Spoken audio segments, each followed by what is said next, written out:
Halo, assalamualaikum warahmatullahi wabarakatuh. Sobat Sport, Sobat CBN Sport Indo, masih bersama Bung Rewel. Kali ini sampai keringatan nonton pertandingan PSS Sleman melawan Semen Padang FC. Tim urang awak ini kapau sidah bermain tandang ke Sleman, Yogyakarta.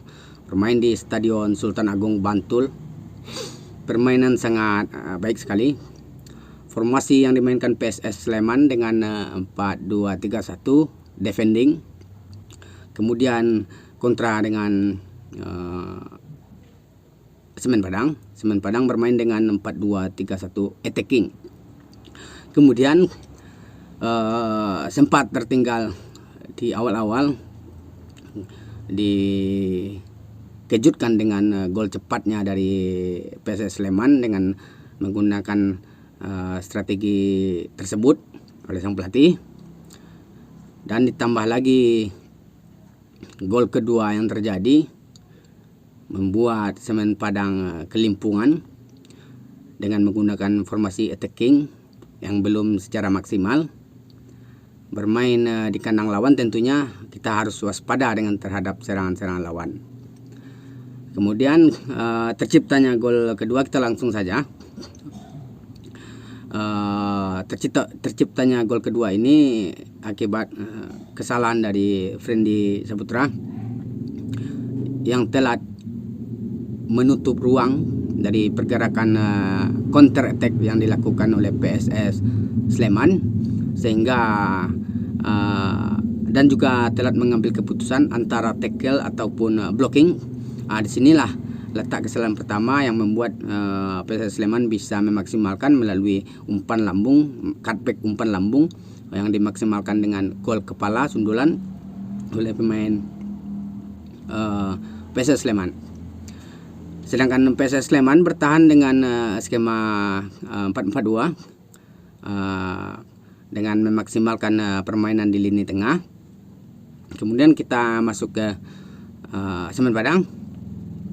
Semen Padang juga mengalami keributan antara internal tim antara FX Yanuar, tim video analis dari Semen Padang, dengan pemain Friendly Saputra yang nomor 12 ini yang tidak mau diganti keluar dan protes.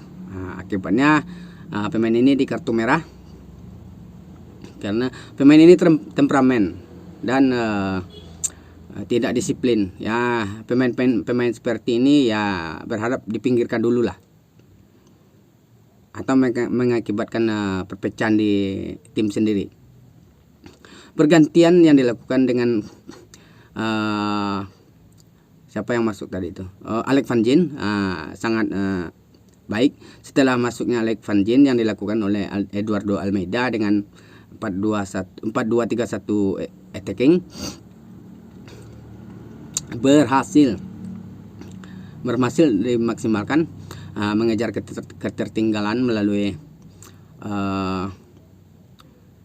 Astewar. Pemain yang satu ini patut kita apresiasi, acungi jempol.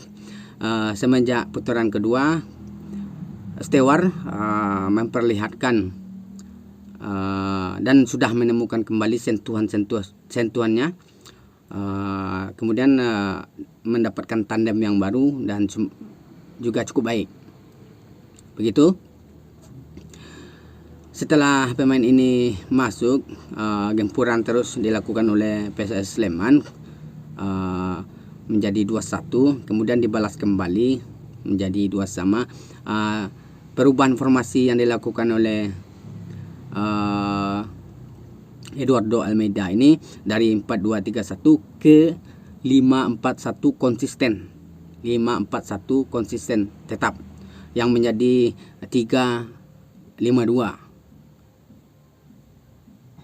5-4-1 ke 3-5-2 itu untuk bertahan dan untuk menyerang. Jadi pergantian formasi dan taktikal ini sangat membuahkan hasil efektif karena pemain yang dimasukkan sesuai dengan skema permainan mampu mengubah jalannya permainan yang menambah keunggulan,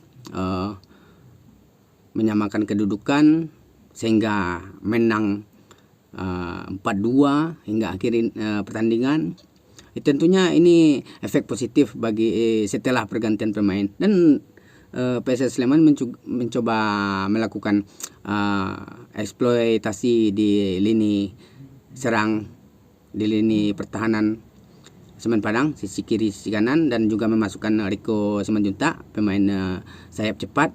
Ya, namun tidak mampu untuk memaksimalkan peran tersebut dengan 5-4-1 strategi bertahan dari Eduardo Almeida mengunci dua pemain dari penyerang-penyerang PSS Sleman. Alhamdulillah permainan yang dimainkan tampil konsisten, tidak ada kebobolan, malah kita menambah gol sejak permainan di babak kedua. Secara keseluruhan menguasai bola kita karena kita memaksimalkan di lini tengah dengan formasi tersebut yang dibantu Alan Wakaso yang mencarikan ruang untuk pemain-pemain depan mengambil bola, menyuplai bola, dan memberikan ke otak serangan melalui Stewart, dan masuknya Dodi Alec Van Gin juga memberikan dampak positif, mengalirkan bola sesuai dengan arahan-arahan yang diberikan Eduardo Almeida. Tentu kita harapkan ini terus berlanjut konsisten ini di pertandingan selanjutnya. Sedangkan kita yang jauh di bawah, kita harus mencoba bangkit agar tidak terdegradasi. Kita harapkan pemain ini mulai konsisten karena sentuhan-sentuhan pemain ini sudah mulai ditemukan, kriteria permainan sudah bagus keseluruhan. Dan tadi ada yang bilang di komentar formasi si Friendly Saputra tidak di posisi asli, posisi aslinya di gelandang. Ini jawabannya. Kenapa Friendly Saputra dimainkan sebagai bek kanan? Itu tentu ada alasan internal, ada alasan dari taktikal. Yang pertama, karena minimnya pemain, tidak adanya pemain pelapis untuk di posisi itu, karena krisisnya di bek tengah menjadikan dia sebagai pemain bek kanan. Kemudian pemasukan Dodi Alec Van Gin. Sementara di bek tengah kosong yang ditinggalkan oleh Kim Min Gyu karena dia mengalami cedera tampaknya. Inilah yang dicoba maksimalkan oleh Eduardo Almeida dengan mencoba beberapa posisi. Opsinya cuma itu. Dengan opsi yang ada, Eduardo Almeida mencoba memaksimalkannya. Itu saja alasannya.